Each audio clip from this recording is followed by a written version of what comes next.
दोस्तों, आज हम लोग स्टार्ट करेंगे क्लास 12th की केमिस्ट्री लेसन फर्स्ट सॉल्यूशन विलयन। सबसे पहले सीखते हैं विलयन किसे कहते हैं। जब विलयन किसे कहा जाता है, जब दो या दो से अधिक पदार्थों के समांगी मिश्रण को विलयन कहते हैं। क्या होते हैं? जब दो या दो से अधिक पदार्थों को आपस में मिलाओ, वो मिलाने के बाद वो एक समांगी मिश्रण का निर्माण कर ले तो उसे विलयन कहते हैं। अब समांगी मिश्रण किसे कहते हैं? समांगी मिश्रण में जैसे कि आप दो पदार्थ को आपस में मिला दो तो वो पदार्थ एक दूसरे में पूर्ण रूप से विलय हो जाए तो उस प्रकार के विलयन को आप समांगी मिश्रण या उस प्रकार के मिश्रण को आप समांगी मिश्रण कहोगे। जैसे पानी और नमक। नमक को आप पानी में घोल दो तो नमक पूर्ण रूप से पानी में डिजॉल्व हो जाता है और विलय हो जाता है, जिसे आप विलयन या समांगी मिश्रण के नाम से जानते हो। पानी में अगर चीनी घोलोगे तो चीनी पूर्ण रूप से विलय हो जाएगी। पानी में ग्लूकोज घोलोगे तो पानी ग्लूकोज में पूर्ण रूप से विलय हो जाएगा। तो ये एक प्रकार के समांगी मिश्रण बनाते हैं। इसी समांगी मिश्रण को हम किसके नाम से जानते हैं भाई? विलयन के नाम से जानते हैं। अब जैसे पानी प्लस नमक मिलाकर के क्या बनाते हैं भाई? समांगी मिश्रण। अब ये जब पानी मिलाते हैं तो ये अधिक मात्रा में उपस्थित होता है और नमक जब मिलाते हैं तो नमक कम मात्रा में उपस्थित होता है। जो पानी अधिक मात्रा में उपस्थित होता है तो विलयन में इसे हम विलायक कहते हैं, और नमक जब कम मात्रा में उपस्थित होता है तो इसे हम विलय कहते हैं। और जो मिश्रण बन के तैयार होता है मिश्रण क्या कहलाता है? विलयन कहलाता है। तो विलायक और प्लस विलय, इन दोनों को आपस में जब मिला देते हैं तो क्या बन के तैयार होता है? विलयन। यहाँ याद रखना है, विलयन में जो घटक अधिक मात्रा में उपस्थित होता है उसे विलायक कहते हैं, तथा जो घटक कम मात्रा में उपस्थित होता है उसे विलय कहते हैं। क्या याद रखना है? जैसे पानी और नमक के मिश्रण में पानी अधिक मात्रा में है तो इसे हम विलायक नाम दे देंगे, नमक कम मात्रा में है तो नमक को हम विलय नाम दे देंगे। यही नीचे लिखा है, विलयन में जो घटक अधिक मात्रा में उपस्थित होता है उसे विलायक, तथा जो घटक कम मात्रा में उपस्थित होता है उसे विलय कहते हैं। फिर थोड़ी और सी जानकारी है, यदि विलयन में दो घटक उपस्थित हों तो विलयन द्विअंगी कहलाएगा। यदि विलयन में तीन घटक उपस्थित हो त्रिअंगी कहलाएगा। अगर बहुत सारे विलयन उपस्थित होते या यदि विलयन में बहुत सारे घटक उपस्थित होते हैं उसे बहुअंगी विलयन के नाम से जानते हैं। फिर नेक्स्ट हेडिंग हमारी है विलयनों के प्रकार। तो विलयनों के प्रकार में हम सबसे पहले विलय की मात्रा के आधार पर इनका वर्गीकरण करते हैं। तो विलय के आधार पर वर्गीकरण कैसे किया जाता है? तो सबसे पहले हमारे पास विलयन आता है तन विलयन। अब तन विलयन क्या है? तो वह विलयन जिसमें विलय की मात्रा कम होती। आपने कोई विलयन बनाया जिसमें क्या कर दिया? विलय कम मात्रा में लिया तो वो विलयन तुम्हारा क्या कहलाता है? तन विलयन।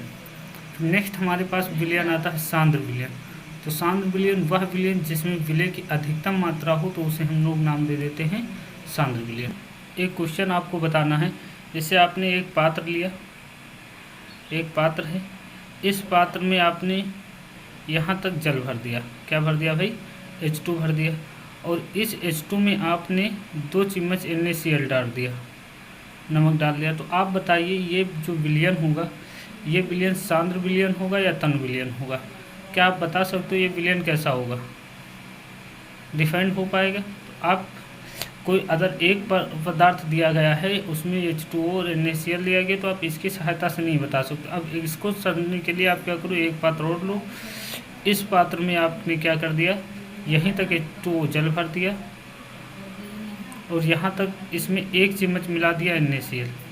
क्या मिला दिया? NaCl। तो इन दोनों के कंपेरिजन में आप बता सकते हो जो ये विलयन है ये सांद्र विलयन होगा। क्या होगा भाई? सांद्र विलयन होगा। और ये जो विलयन होगा वो कैसा हो जाएगा? तन विलयन होगा। तो इसकी सहायता से बता सकते हो। अगर किसी विलयन में विलय की मात्रा कम होगी तो आप उसे तन विलयन नाम दोगे, अगर विलयन की मात्रा अधिक है तो उसका नाम दे दोगे सांद्र विलयन। अब हमें सीखना है संतृप्त विलयन। कौन सा विलयन? संतृप्त विलयन। तो ऐसा विलयन जिसमें विलय की मात्रा अधिकतम होती है। क्या होता है? ऐसा विलयन जिसमें विलय की मात्रा क्या होती है? अधिकतम होती, उसे आप संतृप्त विलयन नाम दे दोगे। क्या कहा जाएगा? संतृप्त विलयन। जैसे क्या होता है कि आप एक पात्र लो, उस पात्र में कुछ, जैसे आपके पास इधर देखिए, जैसे हमारे पास एक पात्र है, इस पात्र में H2 है। अब आप इसमें नमक घोलना चालू किए तो नमक के 1 चम्मच डाल सकते हो। यहाँ तक H2 है, इसमें आप NaCl घोले। क्या घोले? तो नमक के 1 चम्मच डालोगे, खुल जाएगा। 2 चम्मच, 3 चम्मच, 4 चम्मच, 5 चम्मच, कुछ कंडीशन ऐसी आएगी कि नमक के कण क्या होंगे, घुलना बंद हो जाएंगे और इसकी सतह पर यहाँ पर आकर क्या हो जाएंगे, बैठना शुरू हो जाएंगे। तो यहाँ से लेके यहाँ तक का जो विलयन होगा वो विलयन तुम्हारा हो जाएगा समांगी मिश्रण। इस समांगी मिश्रण को आप क्या नाम दे दोगे, संतृप्त विलयन। क्यों, तो ऐसा बोल सकते हो कि संतृप्त विलयन ऐसे विलयन होते हैं जिनमें विलय क्या होती, अधिकतम मात्रा उपस्थित होती है, उसका नाम हो जाता है संतृप्त विलयन। फिर भी अत संतृप्त विलयन पढ़ना है, तो अत संतृप्त विलयन स्थिर ताप पर जिस विलयन में विलय की मात्रा संतृप्त विलयन से भी क्या होती है, अधिक होती है, उसे अत संतृप्त विलयन कहते हैं। ऐसे विलयन जिनमें स्थिर ताप पर विलय की मात्रा संतृप्त विलयन से अधिक होती है, उसे अत संतृप्त विलयन कहते हैं। नेक्स्ट, असंतृप्त विलयन। अब असंतृप्त विलयन, इस विलयन में विलय की मात्रा संतृप्त विलयन से क्या होती है, कुछ कम होती है, उसे असंतृप्त विलयन कहा जाता है। ऐसे विलयन जिसमें विलय की मात्रा संतृप्त विलयन से कम होती है, उसे असंतृप्त विलयन कहते हैं। फिर नेक्स्ट है, विलय तथा विलायक की भौतिक अवस्था के आधार पर वर्गीकरण कैसे करते हैं। तो विलय और विलायक की भौतिक अवस्था के आधार पर टोटल 9 प्रकार के विलयन प्राप्त होते हैं। कितने प्रकार के विलयन प्राप्त होते हैं, 9 प्रकार के। पहला हमारे पास है, अगर ठोस को हम ठोस में मिला दें, तो ठोस को अगर ठोस में मिलाएंगे तो इसका उदाहरण जैसे जिंक और कॉपर को मिला दें पीतल, तो एक विलयन बन के तैयार होगा। अगर ठोस को द्रव में मिला दोगे तब एक विलयन बनेगा। इसका उदाहरण NaCl + H2, NaCl ठोस है, H2 द्रव। तो ठोस को हमने कहाँ मिला दिया, लिक्विड में, द्रव में मिला दिया। फिर ठोस को गैस में मिला देना, तो ये धुआं और वायु हो जाता है। फिर द्रव को ठोस में मिलाओगे, जैसे पारे को सोने में मिलाया। फिर द्रव को द्रव में मिला, एल्कोहल को H2O जल में मिला दिया। फिर द्रव को द्रव में मिला, एल्कोहल + H2O। फिर द्रव और गैस को मिला, नमी और वायु हो गया। फिर गैस और ठोस को मिला, H2 + PD। फिर गैस और द्रव को मिला, CO2 + H2O। गैस को गैस में मिला, वायु। अब आगे और पढ़ते हैं। तो विलयन की सांद्रता को व्यक्त करने की विधियाँ। विलयन की सांद्रता को व्यक्त करने की कुछ विधियाँ हैं। तो इनमें सबसे पहले विधि हमें पढ़ना है द्रव्यमान प्रतिशत। अब द्रव्यमान प्रतिशत किसे कहते हैं, तो द्रव्यमान 100 ग्राम विलयन में उपस्थित विलय के ग्रामों की संख्या विलयन का द्रव्यमान प्रतिशत कहलाती है। इसे प्रतिशत W/W से प्रदर्शित करते हैं। फार्मूला हो जाएगा द्रव्यमान प्रतिशत बराबर विलय का द्रव्यमान बटे विलयन का द्रव्यमान गुणे में 100। आयतन प्रतिशत 100 ml विलयन में उपस्थित विलय के ml की संख्या विलयन का आयतन प्रतिशत कहलाती है। इसे प्रतिशत V/V से प्रदर्शित करते हैं।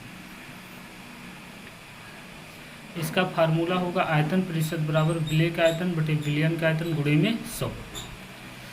अब फिर नेक्स्ट सीखना द्रव्यमान आयतन प्रतिशत। द्रव्यमान आयतन प्रतिशत किसे कहते हैं, तो 100 ml विलयन में उपस्थित विलय के ग्रामों की संख्या विलयन का द्रव्यमान आयतन प्रतिशत कहलाती है। इसे प्रतिशत W/V से प्रदर्शित करते हैं। तो द्रव्यमान प्रतिशत बराबर विलय का भार अपान विलयन का आयतन गुणे 100। द्रव्यमान आयतन प्रतिशत बराबर विलय का भार बटे विलयन का आयतन गुणे में 100। फिर मोलरता है, तो 1 लीटर विलयन में उपस्थित विलय के मोलों की संख्या को विलयन की मोलरता कहते हैं। मोलरता बराबर विलय के मोलों की संख्या अपान विलयन का आयतन लीटर में। फिर अगर ml में लिखना चाहते हो तो मोलरता बराबर विलय के मोलों की संख्या अपान विलयन का आयतन ml में गुणे 1000। अगर मोलों की संख्या निकालना है तो मोलों की संख्या बराबर होता है भार बटे अणुभार। इससे हम लोग कैपिटल M से प्रदर्शित करते हैं। अगर मोलरता की बात करेंगे तो कैपिटल M से प्रदर्शित कर देंगे। तो ये कुछ बेसिक फार्मूले हैं जिनको आपको याद करना है। फिर मोललता किसे कहते हैं, तो 1 किलोग्राम विलायक में उपस्थित विलय के मोलों की संख्या को विलयन की मोललता कहते हैं। इसे स्मॉल m से प्रदर्शित करते हैं। मोललता बराबर हो जाएगा विलय के मोलों की संख्या अपान विलायक का द्रव्यमान किलोग्राम में। फिर मोललता बराबर दूसरा फार्मूला होगा विलय के मोलों की संख्या अपान विलायक का द्रव्यमान ग्राम में 1000 से गुणा कराना है। अगर ग्राम में लिखोगे तो 1000 से गुणा कराना है, अगर ग्राम में नहीं लिखना है, किलोग्राम में लिखना है तो 1000 से गुणा नहीं करवाना। तो ये भैया हो गई मोललता। आज की क्लास यहीं तक रखते हैं। कल हम लोग द्रव्यमान प्रतिशत, आयतन प्रतिशत, द्रव्यमान आयतन प्रतिशत, मोलरता और मोललता, इन सब के बारे में बेसिक जानकारी और इकट्ठा करेंगे। इसके बाद उनके सारे न्यूमेरिकल को कंप्लीट करेंगे। तब तक के लिए यहीं तक क्लास रखते हैं।